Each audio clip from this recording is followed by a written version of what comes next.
Hi friends, நான் உங்கள் Rajasekar from PR works and tax. நம்ம யூடியூப் சேனல் சப்ஸ்கிரைப் பண்ணாமல் இருந்தால் பண்ணிக்கோங்க. இந்த வீடியோ கீழேயே சப்ஸ்கிரைப்னு ஒரு பட்டன் இருக்கும்.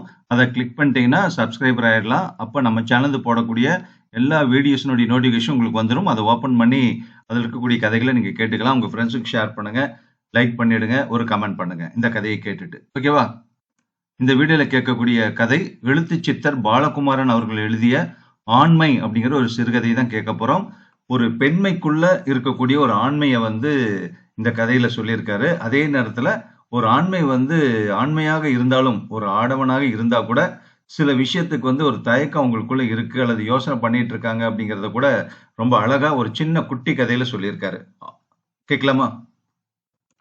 பாலகுமாரன் அவர்களின் ஆண்மை சிறுகதை. உங்களுக்கு நன்னா எழுத வர்றது, நான் இல்லைங்கள. கதையோ கட்டுரையோ அப்பப்போ எழுத வேண்டியதுதான். ஆனா இதுக்காக வீட்டு நினைப்பே இல்லாமலா இருப்பா ஒரு மனுஷா? ரேஷன் கடையோ குழாய் ரிப்பேரோ நானே செஞ்சிடறேன்.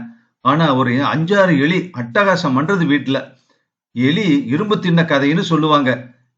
என்ன கேட்டா எலி தின்னும்னு சொல்லுவேன். குக்கர் பிடிய 2 அங்குலத்துக்கு கடிச்சு வச்சிருக்கு. அதை பாக்குறப்பெல்லாம் வயத்தை பத்திண்டு எரியறது. பரல்ல இருக்கிற எலிப்பொறி எடுத்து ஒரு தேங்காய் சில்ல செருகி வைக்கப்படாதோ? ஏன் அதை நீயே பண்றது? செஞ்சிடலாம். ஆனா எலி மாட்டின்டா என்ன பண்றது? உள்ள உசுரோட எலி இருக்கச்ச என்னால எலிப்பொறியை தூக்க முடியாது, பயமா இருக்குங்க. இவன் எழுந்து பரணியில் இருந்து பொறியை எடுத்து தேங்காய் சில்லை பொருத்தி விட்டு படுத்தான். 3வது நிமிடம் படேல் என்று பொறிக்கதவு மூடிக்கொண்ட சத்தம் கேட்டது. எலி விழுந்துடுச்சு. ஆமா, லைட்டு போட்டு பார்க்கலாமா? வேணாம், தூங்கு, காத்தால பாத்துக்கலாம்.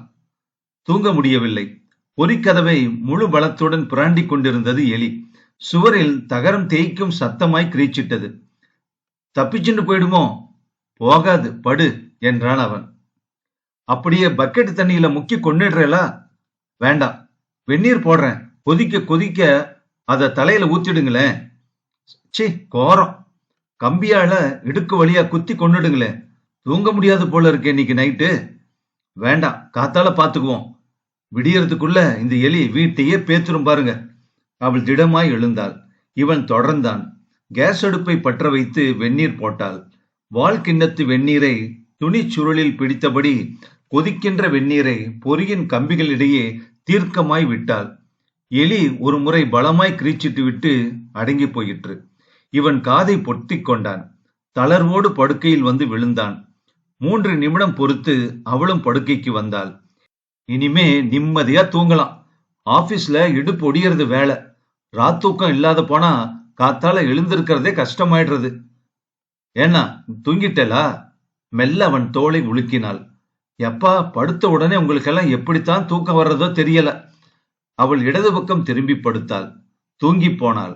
இவன் வெகு நேரம் தூங்காமல் வெந்நீர் பட்டு செத்து போன எலியையே நினைத்து கொண்டிருந்தான். எழுத்து சித்தர் பாலகுமாரன் அவர்கள் எழுதிய சிறுகதை ஆண்மை முற்றும். இந்த கதை சம்பந்தப்பட்ட உங்க கருத்தை கமெண்ட் பாக்ஸ்ல சொல்லுங்க. இன்னொரு கதையில சந்திக்கலாம். நன்றி.